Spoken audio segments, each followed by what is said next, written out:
This is what's become so backward in this country. We used to value hard work.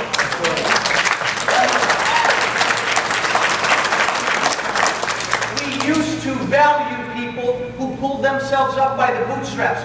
We used to value people who got 1, 2, 3, or 4 jobs to keep that house instead of being bailed out by government or sitting on unemployment insurance forever.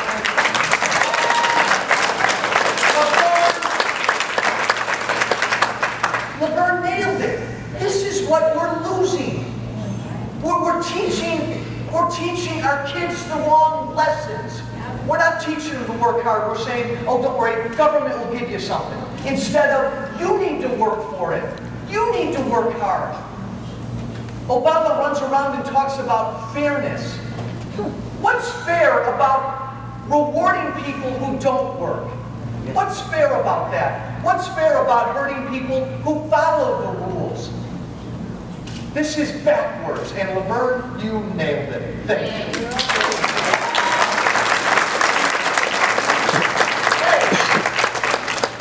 What do you do in the next 73 days?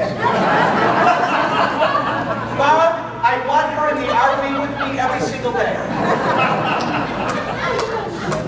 Voice their opinion to their politicians.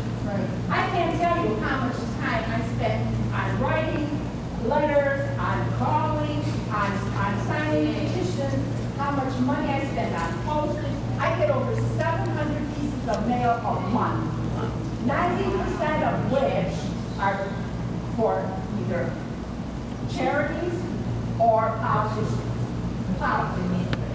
And I get stuff that nobody ever heard about that I'm reading that's going on in this country. Well, Laverne, here's what you need to do. Here's what everybody in this room needs to do. You got one mission. Focus on this election. Remember? Government control America, freedom America. And I'll tell you what, Laverne has both feet planted firmly in freedom-loving America. Okay? Okay? Right now, everybody's focus should be on this election. Because if we elect Barack Obama again, we are one giant step down the road of government control America. And you know what? Laverne doesn't exaggerate. Laverne doesn't exaggerate. There probably won't be more elections if he gets elected. Half this country's not paying federal income taxes. Look! Oh, you have just so inspired me.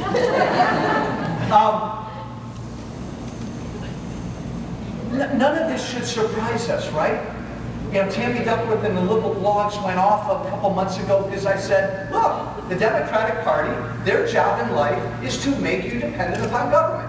That's their job. It's what they believe. They believe that because they want you, once you're dependent on government, you're always going to vote for them. So it's a vote, and they genuinely believe that big government should replace you, your family, hard work, your church, your charity, your neighborhood. They believe in government.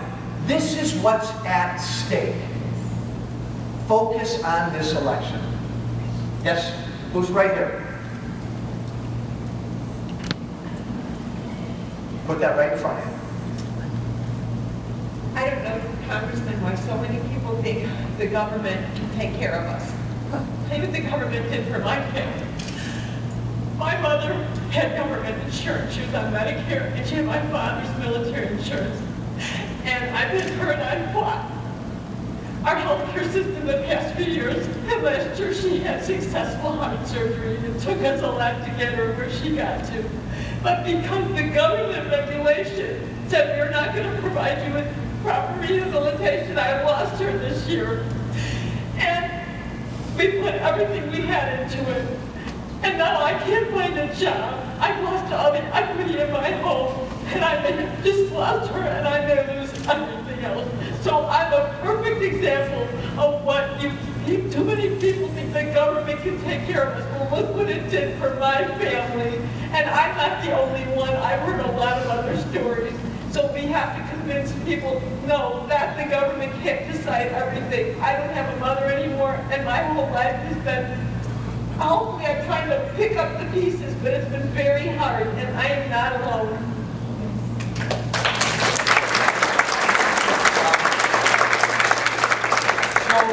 So the next time anybody brings up any issue in this campaign that's personal, Bain Capital, or what Walsh did when he was in high school, or what Obama did when he was in college, this election's about one thing. This country is dying. This country is hurting, and we're better than this. The reason this country is hurting is because this government is sitting on us, and it grows every single day, and it's killing people. It's killing individuals, and it's killing businesses, and we have to stop it.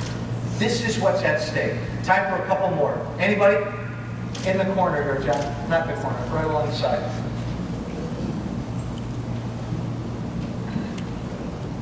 Here in the worst governed county, the worst governed state, I understand your support for term limits. The electorate, we have failed badly and repeatedly, so I can see what benefit Illinois certainly would have from term limits. But having said that, if Obama gets reelected, you will have, to a large extent, squandered your 6 years in an atmosphere, an environment that probably would not let your best work come to the fore. I just kind of would hate to see that. I mean, unless you're planning on pulling like Grover Cleveland or something and skipping a term or something like that. Run for Senate. No, okay, no, let me look. Look. Walsh for Senate. Yeah. Smart Alec, how'd you get in this room? Look. It wasn't a difficult pledge to make, but I got to be honest with you. It's made life tougher in Washington because most congressmen, they get there from day one and they want to rub elbows with the important people and get on the big committee and go out and have dinner with John Boehner and all these lobbyists because this is the beginning of their career. I went there from day one and I said, my God, our country's house is burning down. I want to do something about that because I've only got 6 years. See, there's no beauty in this. I believe, as Jefferson, Madison, and Washington believed, there's nothing special about Joe Walsh. That'll be a Duck Rose commercial. No! Our founders believed anybody in this room is special and anybody in this room can represent the interests of everybody in this room. There's no politician that's above the system that our founders set up. Period. Who else has one? One more. Oh, let's go 2 more. There and then here. And then there. I snuck in 2 more. All right, 3 more, that's it. And then I have a 45-minute conclusion. I'm kidding. Go. Good afternoon, everyone. Good afternoon. We came here in 1984, so we have been here. We came here in 1984. Where'd you come from? From Philippines. Wonderful. So we have been here for as old as you have your man. And to say that we love the freedom of this country, and that's why we came here. And we would like to keep it the way it was.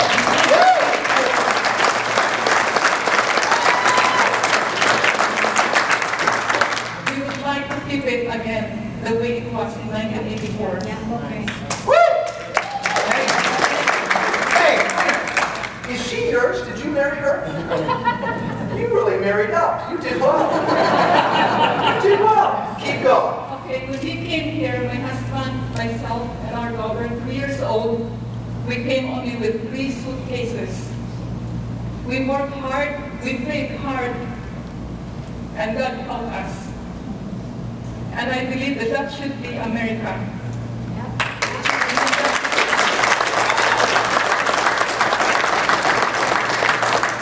And the thing is right now, the Obama and his people, they are trampling down on our rights and our freedom. And the worst thing is they are hitting our faith. I cannot support this kind of government. I love America. I love American people. I am an American. And I would say my father served in the U.S. Army, World War II. Woo! Hey, keep going. I'm falling more in love by the minute. Keep going. I would say that the because of our love for this country, we should do the sacrificial thing. And as you said, we have to keep on growing up and keep growing. Thank you. God bless you. Thank you. One more thing, we would like to establish a business later on, but when my husband and I were talking, would we be approved? Will we get our license? Because we strongly believe in family. We strongly believe in traditional marriage. We strongly believe in life from birth or even before birth, the moment of inception. That only God will take life away. Will be denied of license if we start a business. That's in our minds right now. Because this present administration discourages people who have different beliefs. God bless you. Thank you. We have two more questions, but one quick point, and then we'll go there and you're going to wrap. Boy, it better be a good one. Probably some of the most emotional conversations I've had since I got elected have been with people who came to this country in the last 20 or 30 years, typically from Eastern European or more totalitarian or socialistic countries. And undoubtedly, they'll say, my dear, exactly what you said. They'll come up to me at the end of the town hall and they'll say, Congressman, do you understand where you're going? Do you get what's going on in this country? Do you get where he's taking this country? He's taking you to a place that I ran away from. They get it. They've lived under it. Government control America. They've lived under it. They understand better than most Americans because they've suffered under it. Yes, sir. Thank you for today. By the way, I met you at the Welcome Home last year, 2011. Yep. Downtown Chicago. Oh, fantastic. Thank you. A couple things real quick. First of all, I do want to correct, it's the love of money is the root of all evil. That comes from the Bible. It's not money itself. Okay? Good things people do good things with money too. Yes. Correct. So the love of money, the greed, American capitalist greed that we have become used to, unfortunately. That's a whole other story. Too long. Too long, way too long. Okay. What I want to ask you, Herman Cain. Yes. Okay? When he skyrocketed in the polls because of his 999 proposal, that resonated with the voters. I think a flat tax is long overdue in this country. No more restrictions or no more special interests. Anybody gets any deductions. Everybody pays their fair share. And that would solve more MID's problems than anything. That's one thing. How hard are you working on that? I'm on a bill to do just that. The Ryan budget is a big step toward that. In my ideal world, everybody in America fills out their taxes on something the size of this. Pick your number. It's a 15% flat tax for every American. Get rid of all loopholes, all deductions, simple, transparent, and you all get to keep more of your money. Yes, that's She's talking about what government can do for people.